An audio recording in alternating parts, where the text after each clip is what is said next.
Man vaikui buvo kečiausias dalykas sungokas, o man dabar tikrai nuoširdžiai pats kečiausias dalykas yra pickepys.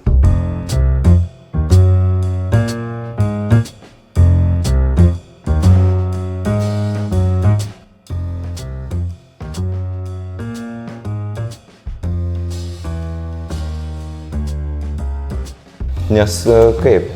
Tai sakau, mes mėgstam pizzą, taip, aš žiauriai mėgstu pizzą ir šiaip dauguma žmonių mėgsta pizzą ir kažkodėl tos pizzos daro žmogų laimingesniu, tai ir nusprendėme eiti tuo keliu, pizzos keliu. Nes mes labai skanės pizzas darom, iš tikrųjų, jau kiek kartų esam kažkaip, kai pasikviečiam su draugais, kažką gaminam, tokias Arrivederci. Pizzutės, kad...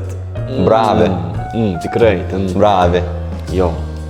Tikrai kažkoks jaučiasi, kad yra pašaukimas tą linkmę, mes ne iš lempos tada. Grasi, žinot? Man tada mažam atrodė, kad nieko negali būti keičiau už staigaus persikėlimo manevrą, kamehame. Aš pastoviai pasižiūrėdavau seriją per pietus ir iškart bėgdavau į lauką, ten kartodavau, teleportuodavausi. Man tai atrodė keičiausia, kad gali būti. Nes jie yra tiesiog absoliučiai unstoppable. Nerealiai. Ir ne tiek, kad unstoppable, ten jėga kažkokia tai fizinė, bet jie iš esmės, jų gyvenimo filosofija laisva kažkokia, tai tikrai nesustabdoma. Kaip suprasti?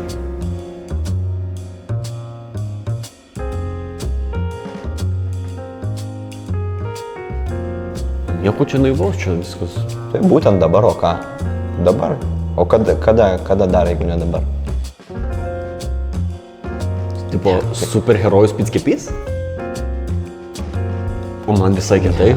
Nes pavyzdžiui, aš manau, kad čia iš vis yra tokių sąsajų su vežliukais nindzėm. Ai, vežliukai nindzėm. Jo.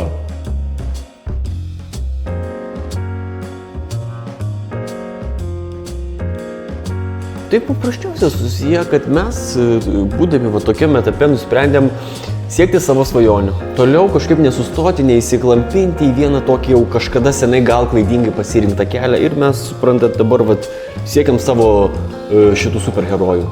Taip. Čia sunkokas, supermenas yra, jeigu taip trumpiau pasakius, yra žmogaus, mūsų, tavo laimė.